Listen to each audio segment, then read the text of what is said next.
hier c'était pas mal, mais le match contre le Costa Rica, c'était un délice. Alors après, il faut aimer le football technique. Hein. Ça, si vous aimez le kick and rush, le box-to-box, les longs ballons devant et des gros mecs qui pensent qu'à reprendre de la tête, bon, ça, c'est pas, faut pas regarder le foot espagnol.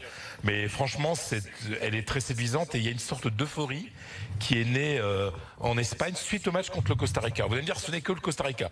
Ok, sauf que le Costa Rica a fait un très bon mondial il y a 4 ans, enfin il y a 3 ans et demi, et que le Costa Rica est qualifié aussi pour cette phase finale de la Russie. Et là, je vais faire un petit avis tranché. Je pensais sincèrement ne jamais dire ça, mais je vous jure que c'est vrai parce que je ne mens pas. Quand j'ai vu ce match samedi soir, quand j'ai vu le jeu disco qui était à Malaga, et ben par certains moments, j'ai vu Zidane.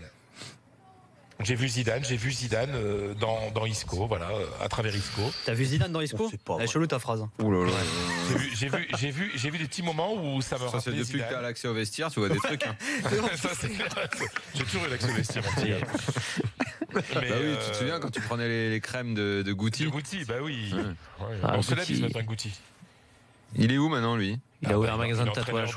L'entraîneur des juniors, de l'équipe première des juniors. C'est-à-dire que l'année prochaine, il sera au Castilla et puis qu'un jour, il sera entraîneur du Real. Non, mais attends, parle-nous d'Isco là. Donc, Isco te rappelle Zizou? Bah, c'est-à-dire qu'il y a eu certains moments dans ce match où Isco il fait un match genre sublime, où il sort toute la palette technique, en plus une palette technique qui est pas pour épater la galerie, mais qui est utile. Il fait une roulette, c'est pour se jouer de 2 adversaires. Il fait un petit pont, c'est pour se jouer d'un adversaire. Il est absolument extraordinaire dans tout ce qu'il fait. En plus, vous savez ce sentiment incroyable qu'il y avait quand on regardait jouer Zidane, que le ballon lui collait au pied, qu'on a l'impression que le ballon et le corps ne faisaient qu'un. Ben, il y a eu ça pendant quelques moments dans le jeu d'Isco. Et sincèrement, Isco, peut-être, et c'est la deuxième partie dans les tranchées, l'une des grandes figures de ce prochain mondial. Parce que là, il est à un niveau extraordinaire. Surtout, il a découvert quelque chose, et je terminerai là-dessus, c'est qu'on savait très bien qu'il était très fort techniquement, mais c'était un joueur intermittent. C'était un joueur qui était là présent pendant 10-15 minutes pendant un match, et puis après on le voyait plus pendant 2 matchs. Sauf que là, il est présent pendant 90 minutes, et on le voit match après match. C'est à peu près plusieurs mois que ça dure, aussi bien avec le Real, où il est le meilleur devant tout le monde, et en sélection espagnole, où il devient un vrai patron.